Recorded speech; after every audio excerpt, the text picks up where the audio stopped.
वृत्तपत्रामध्ये मालक असलेले उद्धव ठाकरेंची इज्जत काढण्याचं काम राजरोस पद्धतीने सुरू झालेलं आहे। आम्ही ऐकलं आतापर्यंत सामना हा उभाटा सेनेचा मुखपत्र होता, पण उद्धव ठाकरेचीच लायकी आणि इज्जत काढण्याचं काम सामना वृत्तपत्रामधून होत आहे।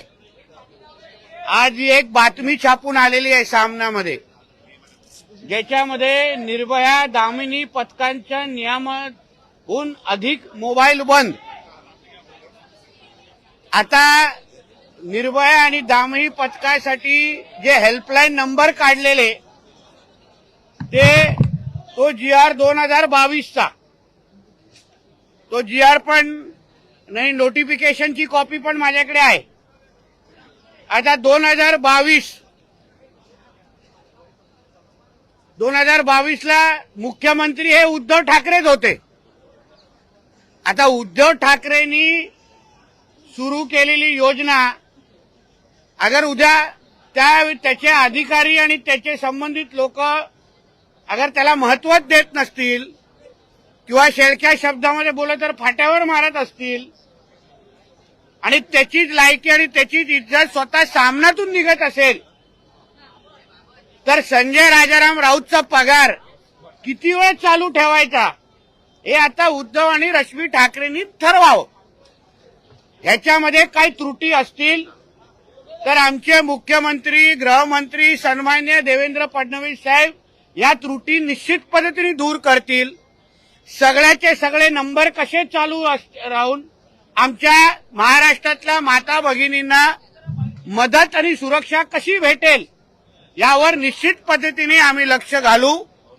पण या नंबरवर उद्या अगर डॉक्टर सपना पाटकरनी पण अगर फोन केला तरीही तिला मदत निश्चित पद्धतीने आमच्या बहिणीला दिली जाईल, जी मदत उद्धव ठाकरेंनी त्यांच्या काळात केली नव्हती। म्हणून अशा पद्धतीच्या सामन्यामध्येच बातम्या छापून स्वतःच्याच मालक उद्धव ठाकरेची लायकी काढण्याचं काम संजय राजाराम राऊतनी बंद करावं, एवढं या निमित्ताने सांगेन। कितने दिनों की यात्रा होगी सर? कितने दिनों की यात्रा होगी? 1 दिन का मोर्चा है मैडम, 1 दिन का मोर्चा।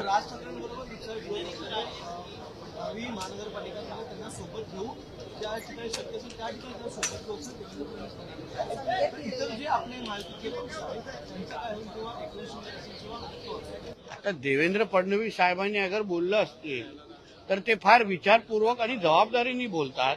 म्हणून योग्य वेळी जेव्हा निवडणूक येईल, हिंदुत्व नावा विचाराचे जे जे पक्ष आहेत त्यांना सगळ्यांना एकत्र घेऊन अगर आम्ही महापालिका लढलो तर ह्या सगळ्या ज्या जिहादी आक्रमण आहे जे मुंबईमध्ये मोठ्या प्रमाणामध्ये, शहरांमध्ये मोठ्या प्रमाणामध्ये सुरू आहे लँड जिहादच्या नावाने, हे बांगलादेशी रोहिंगे मुसलमान ज्यांची संख्या मुंबई आणि आजूबाजूच्या शहरामध्ये वाढत चालली आहे, ही घाण अगर कायमस्वरूपी साफ करायचं असेल तर कडवट हिंदुत्ववादी विचाराचे महापौर प्रत्येक शहराला बसवायला लागतील आणि त्या दिशेने वाटचाल आम्ही सगळेजण करू।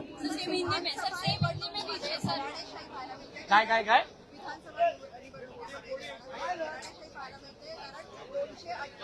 तुमच्या पत्रकारांमध्ये किती घराणेशाही आहे मोजू का?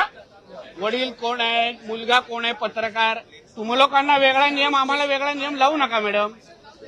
आम्ही लोकांमधून निवडून आलेलो आहे। झालं का? ही निवडणूक तुमच्यासाठी किती महत्वाची होती आणि इतका मोठा विजय तुमचा यावेळी झाला? माझी तिसऱ्यांदा हॅट्रिक जी झाली, माझ्या जनते कणकवली देवगड विधानसभाच्या जनतेने माझी हॅट्रिक केलेली आहे। माझ्या मतदारसंघाच्या हिंदू समाजाने मला मोठ्या प्रमाणामध्ये मतदान केलेलं आहे।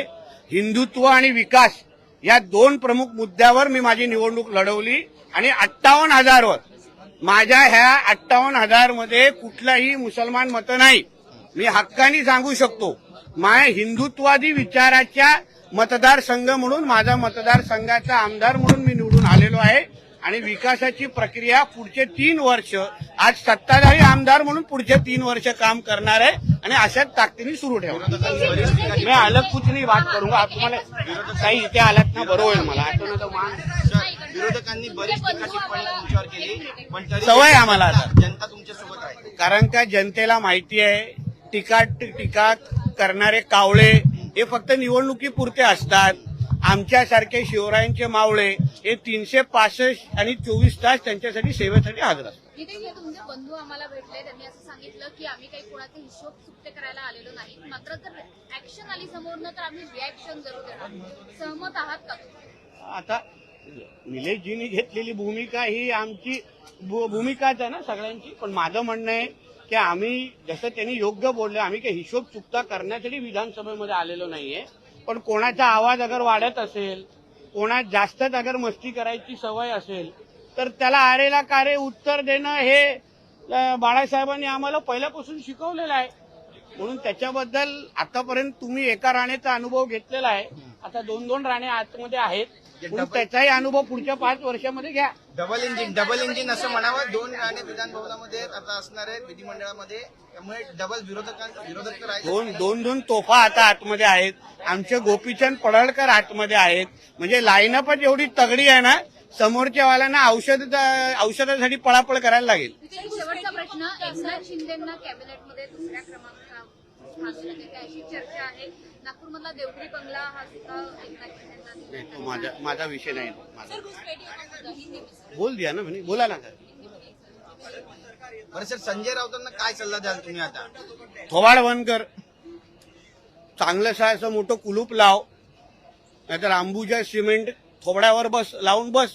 कोकणातले 2 सख्खे भाऊ, सिंधुदुर्ग, रत्नागिरी आणि मुंबईतले पण आता जुना प्रश्न झाला रे, आता कंटाळा आला. सख्खे भाऊ आता काय पुढचं विचार ना. आता काय मुंबईत पण 2 भाऊ आहेत, आदित्य कोण? ठाकरे, वरुण सरदेसाई, हे देखील ते भाऊ आहेत आपले? सभागृहात आले आहेत.